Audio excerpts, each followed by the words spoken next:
Хамгийн айдастай аимшигтай газрууд. Дэлхий дээр аимшигт домогт түүхтэй айдастай газрууд нилээдгүй байдаг. Учир нь домогт өгүүлснээр энэхүү газруудад анхаарал болгоомжгүй байвал та амиа чалдах боломжтой гэсэн байдаг. Мэри Кингийн мухар зам. Одоогоос 400 жилийн өмнө Мэри Кингийн энэхүү барилга хамгийн хүл хөдөлгөөн ихтэй газар байжээ. Хотод тахал гарснаар бүх зүйл өөрчлөгдсөн байна. Удирдах албан тушаалтнууд хотыг өвчнөөс хамгаалахын тулд тахалд өртсөн бүх хүмүүсийг нэг байранд хорж, сүүлд нь хатуу Батбих хан барьж тэднийг хаашинч гарахгүй болгосон хэмээх домог байдаг аж. Хэд хэдэн тахлын үеэр хүмүүсийг Мэри Кинг руу авчирч ямар нэгэн эмнэлгийн хангалттай тусламж үзүүлж байгаагүй улмаас өвчтнүүд нас ордог байжээ. Эдгээр хүмүүсийн нэг бол бяцхан Эни охин юм. Бяцхан Эни охин тахал туссан байсан бөгөөд түүнийг эцэг их гадаад орчноос тусгаарлан үхэгсдийн байшин болох Мэри Кингэд хорьсон байна.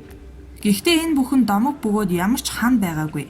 Харин тахал туссан хүмүүсийг тусгаарласан байшин байсан гэж үздэг аж. Харин одоо Мэри Кингийн газар доорх энэхүү байшин жуулчдын анхаарлыг татсан газар болоод байгаа.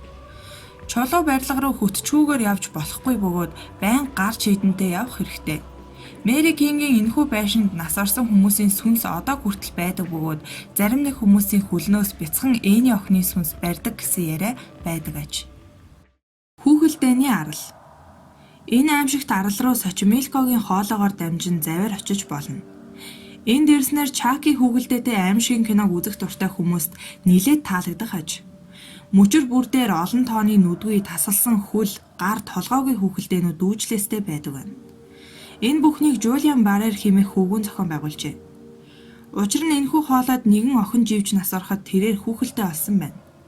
Тэрээр хүүхэлдэйг нас орсон охины сүнсийг тайван байлгах болно хэмээн үзэж хүүхэлдэйг арал дээр үлдээсэн аж. Гэтэл хэсэг хугацааны дараа дахин нэг хүүхэлдэй олжээ. Ингээд тэрээр 50 жилийн турш хогон дээр хаягдсан хүүхэлдэйнүүдийг цуглуулж байгааж. Үүнээс болоод тэрээр арал дээр урц барьж түүндээ амьдарч эхэлсэн байна. Аимшигт хүүхэлдэйний цуглуулга нэмэгцээр л байв. Гэтэл нэг удаа арал усанд орж ивж орсон бөгөөд хэсэг хугацааны дараа дахин хөвж гарч ирсэн бөгөөд залуу сураггүй алга болсон байна. Тиймээс одоо арал дээр зөвхөн олон тооны аимшигт хүүхэлдэйтэй моднууд л үлдсэн аж. Винчестерийн байр. Энэхүү байр нь 160 өрөөтэй, 40 шаттай бөгөөд нэгэн аимшигтай нууцтай гин. Сан хаасан дахь энэхүү байшинд галзуурсан бэлэвсэн эмэгтэй болон олон тооны хий үзэгдлүүд амьдардаг байсан аж. Сара Винчестер нөхрөө алдаад бэлэвсэрч маш их хэмжээний хөрөнгө өвлөж авснаас энэ бүх зүйл эхэлсэн байна. Сүүлд нь түүний нөхөр зүүдэнд нь ирж муу мэдээд болгосон байна. Тэрээр энэхүү их хөрөнгө мөнгийг хүний амиар олж авсан бөгөөд Винчестерийн гэр бүлийнхнийг бүгдийг нь хараасан учраас сүнснүүд өшөөгөө авах болно гэж хэлжээ. Эдгээр сүнснүүдийг тайвшруулахын тулд шинэ байшин барих хэрэгтэй байжээ. Гэхдээ болж өгвөл огт зогсолтгүйгээр барих хэрэгтэй бөгөөд хэрвээ алхны цохих чимээл үгүй болох юм бол эмэгтэй нас барах байсан гин. Сара байшин барих ажилд шуурхаа оржээ. Шинэхэн саятан бүсгүй Калифорнид хуучин байр худалдаж аваад ажилчдыг хүсэлж байшин барих үйл ажиллагаанд орсон байна. Байшинд шинэ өрөөнүүд, үүдний өрөө, тагт болон нууц гарцууд бий болж байжээ. Шатнууд түүнийг байшин дотор төөрүүлж байсан бөгөөд шатыг аалзны шүлс ороох болжээ. Баг багаар галзуурч байсан Сара энэхүү хий үзэгдлүүдээс ангижирч чадна хэмээн итгэсээр байв. Байшинг ямар ч амралтгүйгээр өдөр шөнөгүй барьж байсан бөгөөд байшин маш хурдан баригдаж байсан. Гэсэн хэдий ч энэхүү байшин 38 жилийн турш барьсан байна. Хамт явж буй хүмүүсээсээ огтхон ч салж болохгүй бөгөөд хэрвээ ганцаараа явах юм бол энэ олон өрөөнд төөрөх аюултай аж. Энэхүү байшинд сүнснүүд одоо хүртэл амьдарч ээлжид хохирогчоо хүлээсээр байдаг гэсэн яриа бий. Овертооны гүр. Хуучны энэхүү гүр Шотландын Милтон тосгоноос холгүй байдаг. Үүний хажууд Овертоун хэмээх нэгэн бяцхан цамхаг байдаг бөгөөд энэхүү цамхаг нь сүнсний байрлах оромж болдог аж. Гэхдээ энэхүү байранд ямар ч хачирхалтай зүйл болж байгаагүй байна. Харин 20 дугаар зууны дунд үеэс эхлэн гүүрэн дээр хачирхалтай зүйлүүд болж эхэлсэн байна. Олон тооны нохоонууд 15 метрийн өндөр гүүрнээс гинэтхэн өсөрч хүж байсан гин. Харин амьд гарсан зарим нь гүүрэн дээр ирж үйлдэлээ дахин давтдаг байсан аж. Энэхүү гүүр 4 хүлт амьтны хувьд үнэхээр алгын газар болж хуурчээ. 10 жилийн дотор гүүрнээс хэдэн зуун нохоо өсөрч хүссэн бөгөөд бүгд нэг газраас өсөрдөг байсан байна. Яагаад ноход ийм алхам хийх болсныг хүмүүс огт ойлгохгүй байв. Үүний нууцыг тайлахаар маш олон судлаачид мэрэгчлэнгүүд ажилласан байна. Тэдний үзэж байгаагаар нэг талаас гүүрний доор анч нохтын анхаарлыг татах хулгам зурам зэрэг байсан хэмээн үзжээ.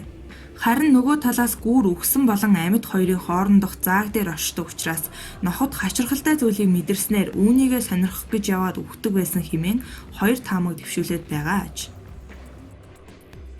Хий үзэгдлийн хот Санжи. Далайн эргийн хажууд байрлах гайхалтай амралтын газрыг баячуудад зориулан барьж эхэлжээ. Бөөрөнхий өрөө, нугарсан шат зэрэг нэгийн хэвийн амьдралаас залхсан хүмүүст зориулсан аж. Гэвч барилгын явцад Санжи ямар нэгэн хараалтай газар болох нь мэдэгдэж эхэлсэн байна. Олон тооны ажилчид өндрөөс унаж хүзүүгээ хугалж, карант даруулж ямаа алджээ. Харин орон нутгийн иргэд энэхүү газар муу ёрын сүнс шүглсэн гэдэгт итгэлтэй байжээ. Энэхүү газар нутагт байрлаж байсан Японы үхлийн шоронгийн талаар яриа гарч эхэлсэн байна. 1980 оны үед барилгын үйл ажиллагаа зогсон байдалд орсон байна. Хөрөнгө оруулагчид Санжигийн барилгуудыг хүмүүс худалдаж авах хэмээн найдаж байсан боловч гэрээ нь байнга бүтлгүйтэж байв. Энэхүү газрын талаарх сонссон Тайваны хөрөнгө оруулагчид хөрөнгө оруулахаас татгалцсан байна. Ингээд эцэст нь энэхүү амралтын газар сүнсний газар болон хувирчээ. Улсын удирдлагууд энд баригдсан барилгуудыг нураахыг оролдсон боловч оршин суугчид барилгыг нураасны дараа муу ёрын сүнснүүд тосгон даяар тарж магадгүй хэмээн айж нураахыг зөвшөөрөөгүй байна.